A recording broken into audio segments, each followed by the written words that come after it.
வணக்கம். இன்றைக்கி நம்ம பார்க்க போகிற சமையல் என்னென்னு பார்த்தீங்கன்னா, ஒரு அருமையான உளுந்தங்கஞ்சி, அதாவது கருப்பு உளுந்தும் வெள்ளை உளுந்தும் வச்சு ஒரு அருமையான உளுந்தங்கஞ்சி எப்படி செய்யலாங்கிறத பார்க்கலாம்.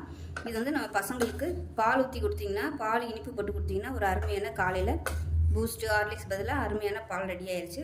இது வந்து ரொம்ப ஈஸி. நான் சொல்லியிருக்க அளவுகளோட கரெக்டாக பண்ணுங்கள். இந்த மாதிரி உங்களுக்கு சூப்பராக வரும். வாங்க இந்த உளுந்தம் பால் எப்படி செய்யலாங்கிறத பார்க்கலாம். இப்போ ஒரு நல்ல அடிக்கனமான கடாயை எடுத்துக்கலாம். நான் வந்து இந்த டம்ளரில் 1 டம்ளர் அளவுக்கு உருட்டு உளுந்து வெள்ளை உளுந்து எடுத்திருக்கேன். இதை சேர்த்துக்கலாம். நீங்கள் எதில் வேணாலும் அளந்துக்கோங்க. வேறு எந்த மெஷரிங் கப் இருந்தாலும் நீங்கள் அளந்துக்கலாம். அது நல்லா பொன்னிறமாக வர அளவுக்கு வறுத்துக்கலாம். அந்த உளுந்தோட வாசனை வரும், அந்த அளவுக்கு வறுத்து எடுத்துக்கலாம். இப்போ பார்த்தீங்கன்னா உளுந்து வந்து நல்ல வாசனை வர ஆரம்பிச்சிருச்சு. அதே சமயம் ரொம்ப சவந்து போகலை, லைட்டாக அப்படியே சவக்க ஆரம்பிச்சிருச்சு. இப்போ இது வந்து வேறு பிளேட்டுக்கு மாற்றிக்கலாம். இப்போ அதே கடாயில் எந்த டம்ளரில் நம்ம வந்து வெள்ளை உளுந்து அளந்தோமோ அதே டம்ளரில் வந்து 1 டம்ளர் அளவுக்கு கருப்பு உளுந்து எடுத்திருக்கேன். இப்போ இதை நல்லா வாசனை வர அளவுக்கு வறுத்துக்கலாம். இது வந்து சிவப்புதா என்னங்கிறது நமக்கு தெரியாது. ஆனால் லைட்டாக வந்து அந்த கலர் சேஞ்ச் ஆகும். அதே சமயம் நல்ல வாசனையும் வரும் அந்த அளவுக்கு. இப்போ பாருங்கள், இதுவும் நல்லா வறுபட்டுருச்சு. கலர் பார்த்தீங்கன்னா லேசாக அப்படியே மாறி இருக்கும். வந்து நல்லா டார்க் கலராக இருக்கும், அதாவது கருப்பு கலரில் இருக்கும். இப்போ லைட்டாக அப்படியே அந்த கலர் வந்து மாறி இருக்குது. நல்லா பார்த்தீங்கன்னா தான் தெரியும். அதே சமயம் நல்ல ஒரு வாசனை வருது. இப்போ இதையும் வேறு பிளேட்டுக்கு மாற்றிக்கலாம். இப்போ அதே கடாயில் 1/4 டம்ளர் அளவுக்கு பச்சரிசி சேர்த்துக்கலாம். இதையும் லேசாக வறுத்துக்கலாம். இது ரொம்ப வறுக்கணும் அவசியம் இல்லை. லேசாக கை பொறுக்கிற அளவுக்கு சூடு ஏறினா போதும்.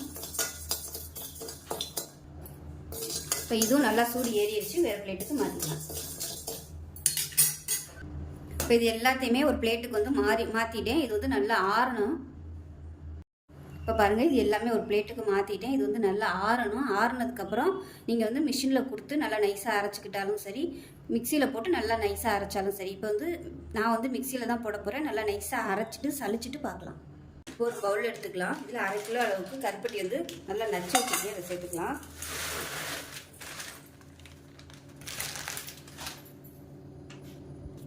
இப்போ இது முங்குற அளவுக்கு மட்டும் நம்ம தண்ணி ஊற்றினா போதும். ரொம்ப ஊற்றணும்னு அவசியம் இல்லை. வந்து ஒரு 3/4 டம்ளர் அளவுக்கு தண்ணி ஊற்றிருக்கேன். இது வந்து நல்லா கரையிட்டோம்.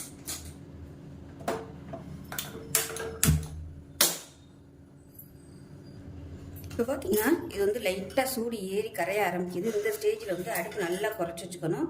குறைச்சி வச்சுட்டு அந்த மிதமான சூட்லேயே வந்து நல்லா கரைஞ்சி வரட்டும். நான் வந்து இப்போ அடுப்பு குறைச்சி தான் வச்சுருக்கேன். இப்போ பார்த்தீங்கன்னா நல்லா கொதி பிடிக்க ஆரம்பிக்குது. இந்த மாதிரி கொதி பிடிச்சி நல்லா 1 நிமிஷம் நல்லா அப்படியே சிம்மிலே தளன்னு கொதிக்க விட்டுக்கோங்க. ஏன்னா ரொம்ப நம்ம ஹை ஃப்ளேமில் கொதிக்க விட்டோம்னா அதோட பாகு பதம் வந்து அப்படியே டோட்டலாக மாறிடும். அதுக்காக தான் சொல்கிறேன். 1 நிமிஷம் நல்லா அப்படி கலந்து கொடுத்து நல்லா கொதிக்க விட்டுக்கலாம். அப்போ தான் அந்த பச்சைத்தன்மை வந்து போகும், சீக்கிரமாக கெட்டு போகாது.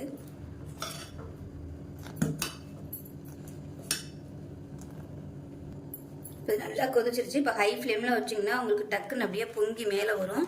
இந்த ஸ்டேஜ் கரெக்டான ஸ்டேஜ். இப்போ வந்து நம்ம அமர்த்திடலாம். அமர்த்திட்டு வடிகட்டிக்கலாம். இப்போ இதை வடிகட்டிடலாம்.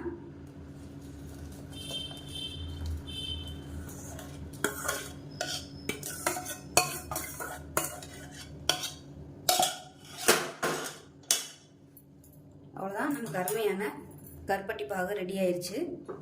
இப்போ வந்து சூடாக இருக்குது. ஆறுனதுக்கப்புறமா ஒரு பவுலில் வந்து ஊற்றி ஸ்டோர் பண்ணி வச்சுக்கிட்டோம்னா நமக்கு எப்போல்லாம் தேவைப்படுதோ அப்போல்லாம் நம்ம வந்து எடுத்துக்கலாம். இப்போ பார்த்தீங்கன்னா நம்ம அரைச்ச உளுந்து மாவு நல்லா சளிச்சிட்டு எடுத்து வச்சுருக்கேன். நல்லா நைஸாக சளிச்சுக்கோங்க, அரைக்கணும். அதே மாதிரி அரைக்கையிலே நல்லா நைஸாக அரைக்கணும், குறைன்னு இருக்கக்கூடாது. இப்போ வந்து நம்ம கஞ்சி ரெடி பண்ணிடலாம். இப்போ நம்ம அரைச்ச மாவுலேருந்து 1/2 டம்ளர் எடுத்திருக்கேன். எந்த டம்ளரில் எடுக்கிறீங்களோ அதே டம்ளரில் எல்லாத்தையும் மெஷர் பண்ணிக்கோங்க, தண்ணி அளவுகள் எல்லாமே. இப்போ இதை ஒரு பவுலில் சேர்த்துக்கலாம். இப்போ 1/2 டம்ளர் மாவு எடுத்ததுக்கு 3 டம்ளருக்கு தண்ணி ஊற்றிக்கலாம்.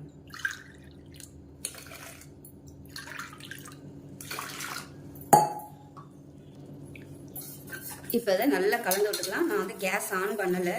நல்லா எல்லாத்தையும் கரைச்சிட்டு கேஸ் ஆன் பண்ணிக்கோங்க, இல்லைன்னா கட்டி தட்டிடும்.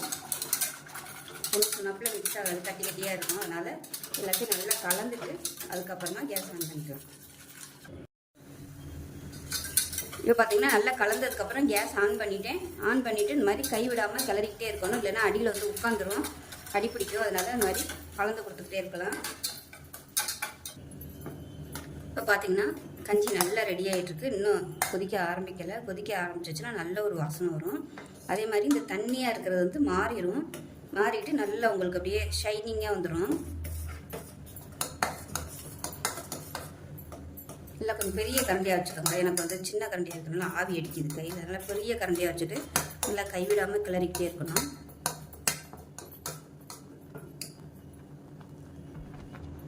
இப்போ பார்த்தீங்கன்னா உளுந்து நல்லா வெந்துருச்சு. அதே சமயம் நல்லா பழன்னு வர ஆரம்பிச்சிருச்சு பாருங்கள். நல்லா அந்த தண்ணியாட்டம் இருந்தது நல்லா கெட்டியாக வந்துருச்சு பாருங்கள். இது ஆறுச்சுன்னா உங்களுக்கு நல்லா இன்னுமே நல்லா கெட்டியாக வரும். நான் எடுத்துருக்க அளவுகள் வந்து கரெக்டான அளவில் இருக்குது. நான் வந்து எதுக்கும் கொஞ்சம் ரொம்ப கெட்டியாயிருமே சொல்லிட்டு கொஞ்சம் ஒரு டம்ளர் சுடுதண்ணி வந்து கொதிக்க வச்சுருந்தேன். கரெக்டாக தான் இருக்குது, தேவையில்லை. இப்போ நம்ம தேவைப்பட்டால் நீங்கள் ஒரு பால் வந்து சேர்த்திங்க, காய்ச்சின பால் சேர்த்திங்கன்னா இன்னும் உங்களுக்கு வந்து கரெக்டாக வந்துடும். இப்போ இது வந்து நம்ம இந்த கருப்பட்டி தண்ணியை சேர்த்துக்கலாம். அதாவது பாகு வந்து சேர்த்துக்கலாம். சுவைக்கு தகுந்த மாதிரி சேர்த்துக்கோங்க. கலந்து விட்டு டேஸ்ட் பண்ணி பார்த்துக்கிட்டு சேர்த்துக்கோங்க. குழந்தைகளுக்கு கொடுக்கும்போது கண்டிப்பாக கருப்பட்டி சேருங்க. ஆப்ஷனலுக்கு நீங்கள் சர்க்கரை சேர்த்துக்கோங்க. பாருங்கள் நல்லா கெட்டியாயிருச்சு. இன்னும் கூட தண்ணி சேர்க்கலாம். காய்ச்சின பால் சேர்த்திங்கன்னா கூட சூப்பராக வரும். நான் வந்து நீங்கள் பால் சேர்க்கலை, இன்னும் காய வைக்கலை. இல்லைன்னா பால் சேர்த்திங்கன்னா சூப்பராக வரும். அருமையான உளுந்து பால் ரெடி ஆயிடுச்சு. இது வந்து கஞ்சியாக குடிச்சிங்கன்னா இனிப்பு சேர்க்காமல் உப்பு சேர்த்துட்டு பால் கூட சேர்த்து நீங்கள் குடிக்கலாம். நான் வந்து பசங்களுக்கு கொடுக்குறதுனால கொஞ்சமாக இனிப்பு சேர்த்துருக்கேன். அவ்வளோதான், அருமையாக ரெடி ஆயிடுச்சு பாருங்கள். ஆறுச்சுன்னா கெட்டியாயிரும். தேவைப்பட்டால் நீங்கள் கொஞ்சமாக ரொம்ப அப்படி ஒரு வேளை கெட்டியாக இருந்துச்சுன்னா நீங்கள் சுடுதண்ணி கூட சேர்த்துக்கலாம். காலையில் குடிக்கிறதுக்கு அருமையான ஒரு கஞ்சி இல்லை பால் சூப்பராக ரெடி ஆயிடுச்சு. ஸோ இதே மாதிரியே செஞ்சு பாருங்கள். ரொம்ப ஹெல்த்தியாக இருக்கும். பெண்களுக்கு வந்து ரொம்ப நல்லது. கருப்பட்டி வந்து சேர்த்து பண்ணிங்கன்னா உங்களுக்கு கர்ப்பப்பையில் உள்ள கசடுகள் எல்லாமே வெளியே வந்துடும். பீரியட்ஸ் போகாமல் இருந்துச்சுன்னா கூட நீங்கள் இதை சாப்பிடையில ஒரு ரெகுலராக எடுத்துகிட்டு வரையில் உங்களுக்கு அந்த பிரச்சனை வந்து சரியாகும். கண்டிப்பாக நீங்கள் வந்து கருப்பட்டி சேர்த்து பண்ணுங்கள். ரொம்பவே ஆரோக்கியமாக இருக்கும். அவ்வளோ நான் அன்றைக்கி பால் ஊற்றி தான் வந்து சேர்த்து கொடுக்க போகிறேன். இதில் பார்த்தீங்கன்னா உளுந்து காய்ச்சினது கொஞ்சம் லைட்டாக ஆறிடுச்சு. அதனால் நான் வந்து பால் வந்து கொஞ்சம் சூடாக சேர்த்துருக்கேன். ரெண்டுமே சூடாக இருந்துச்சுன்னா உங்களுக்கு கருப்பட்டி சேர்த்துக்கிறதுனால திரண்டு வந்துடும். அதனால் ஏதாவது ஒன்று வந்து லைட்டாக ஆற விட்டுட்டு சேர்த்துக்கோங்க. இப்போ பார்த்தீங்கன்னா பால் ஊற்றி நல்லா கலந்தாச்சு. பாலை ஊற்றி கலந்துட்டு பசங்களுக்கு கொடுத்திங்கன்னா காலையில் கொடுக்குறதுக்கு ரொம்ப ஹெல்த்தியாகவும் இருக்கும், நல்ல டேஸ்ட்டாகவும் இருக்கும். பாயசம் மாதிரி இருக்கும். ஏன்னா நம்ம தேங்காய் பால் வந்து காலைல அவசரத்தில் எடுக்க முடியாத சூழ்நிலைக்கு இந்த மாதிரி பால் கலந்து கொடுத்துக்கலாம். அதான் இந்த வீடியோ பிடிச்சிச்சின்னா லைக் பண்ணுங்கள், கமெண்ட் பண்ணுங்கள், சேனலை சப்ஸ்கிரைப் பண்ணுங்கள், பக்கத்தில் உள்ள பெல் பட்டனையும் ப்ரெஸ் பண்ணுங்கள். நன்றி.